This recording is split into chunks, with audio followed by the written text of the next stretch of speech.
এবছর ভেবেছিলাম ক্ষীরাই বা চাপড়াতে যাব ফুল গাছ দেখতে, কিন্তু সেটা তো আর হলো না। তাই দুধের স্বাদ ঘোলে মেটানোর জন্য আমি চলে গেছিলাম বীরনগর পুষ্প প্রদর্শনী মেলায়। কিন্তু ওখানে গিয়ে যে এত ভালো এক্সপিরিয়েন্স হবে সেটা তো আমি ভাবতেই পারিনি। শুধু ফুল গাছ নয়, এখানে ছিল বট গাছ, অশ্বত্থ গাছ, আম গাছ আর নানান ধরনের সবজির গাছ। তার সাথে ছিল কিছু আর্ট গ্যালারি, যেখানে কিন্তু লোকাল শিল্পীরা তাদের নিজস্ব আর্টগুলো তুলে ধরেছে।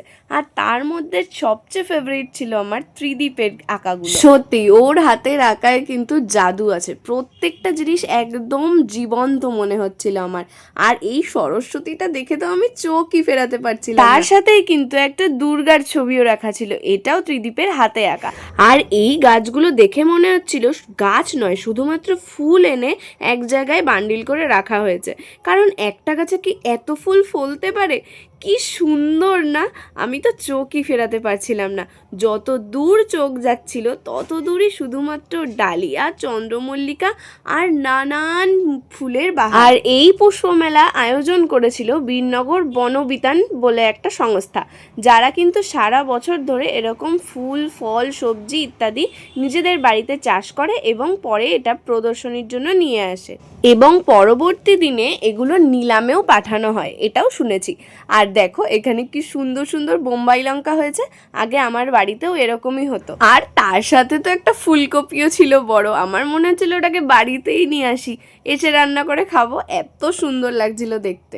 আর ওই মেলার মধ্যেই বীরনগর নৃত্যকলা একাডেমির ছাত্রীরা তারা কিন্তু নাচের মাধ্যমে একটা সরস্বতী বন্দনা প্রেজেন্ট করেছিল। এই সব দেখে আমরা চলে গেছিলাম বীরনগরের একটা ফেমাস জায়গায়, যেখানে কিন্তু স্ট্রিট ফুড একেবারেই সুন্দর খেতে, যেখানে মাত্র 50 টাকায় তোমরা পেয়ে যাবে বার্গার, চিকেন উইংস, মোমো, আরো অনেক অনেক কিছু।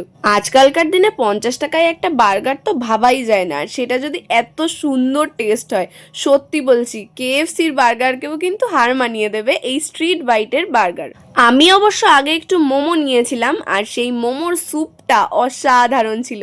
মোমোর পরেই খেয়েছিলাম এই বার্গারটা তৈরি করার সময় এত ভালো লাগছিল যে খেতে না জানি কত কত ভালো হবে। মোমোর সাথে যে চাটনিগুলো দিয়েছিল আমি তো শুধুই ওগুলো খেয়ে নিয়েছি, কারণ এত টেস্টি ছিল। তারপরে মোমোটা ট্রাই করলাম আর মুখে দিতেই প্রায় গলে গেল, এত সুন্দর অসাধারণ ছিল মোমোটা। তোমরাও কিন্তু অবশ্যই বীরনগর গেলে এই স্ট্রিট বাইটে গিয়ে ওদের খাবারগুলো ট্রাই করতেই পারো। বীরনগর স্টেডিয়ামের একদম পাশেই এই ফুড কার্টটা রয়েছে, সো দেরি না করে আজই চলে যাও।